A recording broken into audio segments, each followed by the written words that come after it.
Hello， 大家好，欢迎收看第273期的亚当球鞋，我是亚当。今天我们一起来聊聊这一双李宁的帆53 Ultra。本期视频由您的点赞赞助播出。平头皮鞋见多了，平头的篮球鞋你见过吗？反正这一双鞋是我见过的第一双平头的篮球鞋，真的非常的少见。不知道大家有没有见过别的这种平头篮球鞋啊？如果有知道的兄弟可以告诉我一下。帆53 Ultra 的整体造型依旧跟普通版本没有特别大的区别，但是在用料方面明显能看出来 Ultra 版本会更加的高级一些。当然，这也就意味着它的售价会更高，发售价来到了惊人的1299。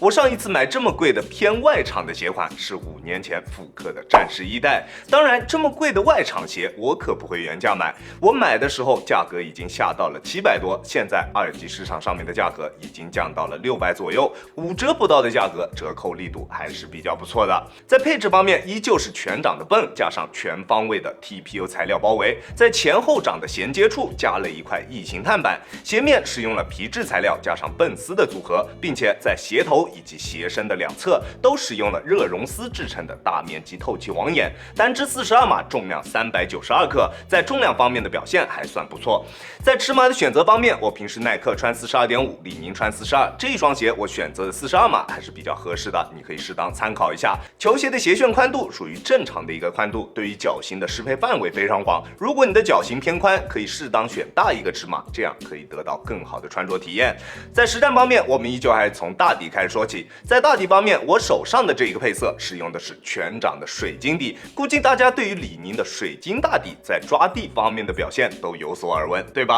吸灰表现极其糟糕，是这一种大底最大的一个缺陷。不过因为南方的夏天比较潮湿，我打球的场馆最近清理的频率也是比较高的，场地上面的灰尘并不大，在干净的场地上面打球，它的抓地力表现非常出色，不管往哪一个方向进行移动都不会出现多余的滑动，制动的距离非常短。不过穿上脚之后，能明显感觉到它的大底橡胶粘性比较强，能很好的抓住地面，自然这也就意味着它比较容易吸附灰尘。如果你打球的场地灰尘比较多，这一双鞋你还是尽量不要选择。如果想要购买这一双鞋用来打外场的兄弟，我也并不是特别推荐。虽然这一双鞋搭载了李宁自家的 Tough Always 耐磨橡胶，但是耐磨表现并不是特别出色。这一双鞋我只用来在室内的木地板上面打过球，但是它的大底在主要的受力点位置处已经出现了非常明显的磨损痕迹。大底的橡胶在硬度计的测试下，读数也只在65左右的样子，并不是特别的硬。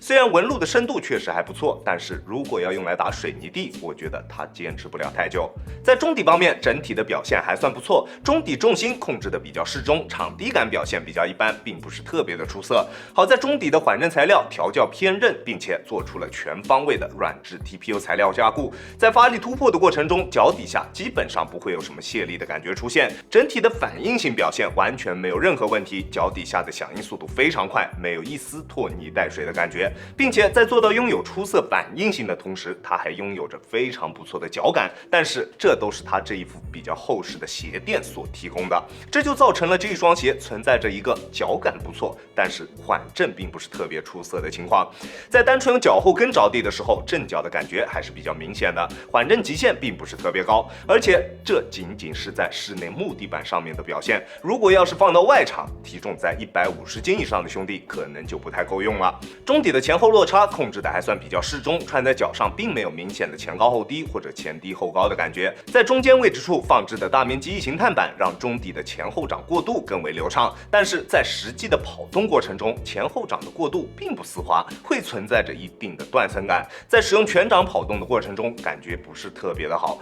这一双鞋还是更加适合习惯使用前掌跑动的球员去进行选择，在使用前掌跑动时，它的中底体验会稍好一些，但是由于碳板并没有延伸至前掌，所以在中底的滚动感方面也并不是特别的优秀。好在中底所使用的泵，它的密度比较高，在力反馈方面有着不错的表现，在跑动时的整体感觉还算是不错。不过凡事都是有两面性的，虽然碳板并没有延伸至前掌，让这一双鞋在跑动时没有了出出色的滚动感，在突破时也没有了出色的推进感。但是这也同时让这一双鞋成为了一双几乎没有任何穿着门槛的高端篮球鞋，几乎所有人都可以驾驭它。而中底的这一块碳板，除了能让前后掌过渡更为流畅之外，还能提升球鞋的整体刚性。球鞋的整体刚性非常强，在做大幅度变向以及对抗蹬地动作的时候，脚底下的球鞋姿态能够保持得非常好，不会出现夸张的形变。这一点是反53普通版身上所不具备的，也同样是反53普通版身上最大的一个缺陷。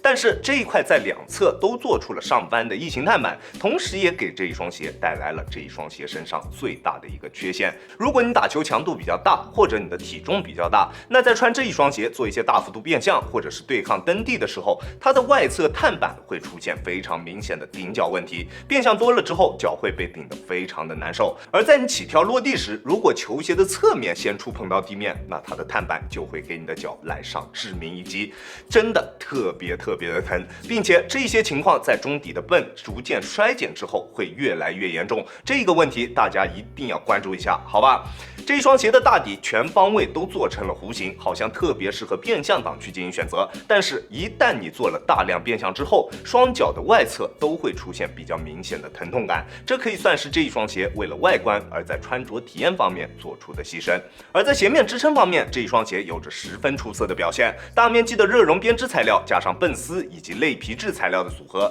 拥有着出色的强度表现，并且球鞋侧面大面积上翻的 TPU 材料也进一步的提升了球鞋的侧向支撑，在做大幅度变向的时候，前面可以很好的兜住你的双脚。但是就是侧面碳板这一个位置顶脚的现象，真的非常影响穿着体验，确实有点可惜。不过它的包裹表现完全没有任何问题，球鞋的鞋楦属于正常宽度的鞋楦，对于脚型的适配范围非常广。系紧鞋带之后，球鞋的整体包裹非常出色，双脚在鞋内不会感觉到有太多的多余空间。但是窄脚的兄弟还是要慎重考虑一下是否要购买这个鞋款。我的脚型属于正常略微偏窄的脚型，在穿这一双鞋做侧向蹬地或者是变向动作的时候，脚在鞋内还是会出现一定的位移，但是对于实战的影响并不是很大，在可以接受的范围内。而在其他部位的锁定表现都非常出色，在急停急起的时候完全不会出现顶脚趾或者是掉跟的现象，整体的包裹以及锁定表现都没有太大的问题，大家可以放心。而它的鞋面最为出色的地方是它的透气性，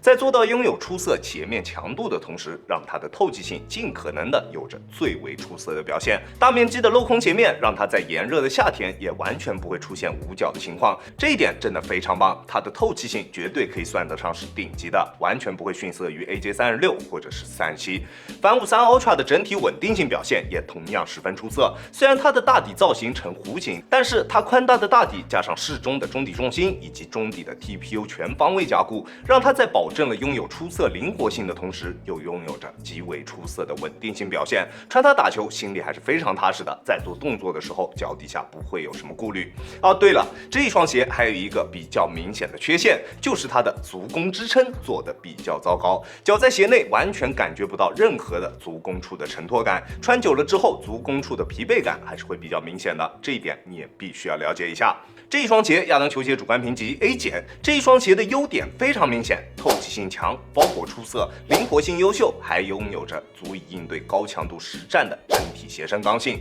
但是它的缺点也同样的非常明显，吸灰表现比较差，中底的碳板存在着舒适性方面的问题，整体的缓震极限也略微偏低，优缺点都非常明显。是不是要购买这一双鞋，就看你能不能接受它的缺点，又是不是需要它这一些优点了。按照你自己的需求来决定是否要购买这一双鞋，好吧？虽然这一双鞋有着比较明显的缺陷，但是整体的实战表现绝对算得上是中上游水平的，这一点大家可以放心。不过我本人并不是特别喜欢这一双鞋，作为一个特别喜欢侧向急停的球员，它侧面碳板顶脚的这一个问题我没有办法接受。刚上脚的时候感觉确实非常不错，但是一旦这一类动作做多了之后，疼痛的感觉会越来越强烈，在做防守滑步的时候也同样会伴随着疼痛感。虽然出色的侧向支撑确实是我的刚需，但是如果要我为此而接受随之带来的疼痛，我不能接受，不知道你能不能接受了。 OK， 这就是本期视频的全部内容了，再次感谢大家观看本期的洋球鞋，洋球鞋一切从实战出发，我是亚当，那我们下期视频再见吧，大家有空来做 Peace。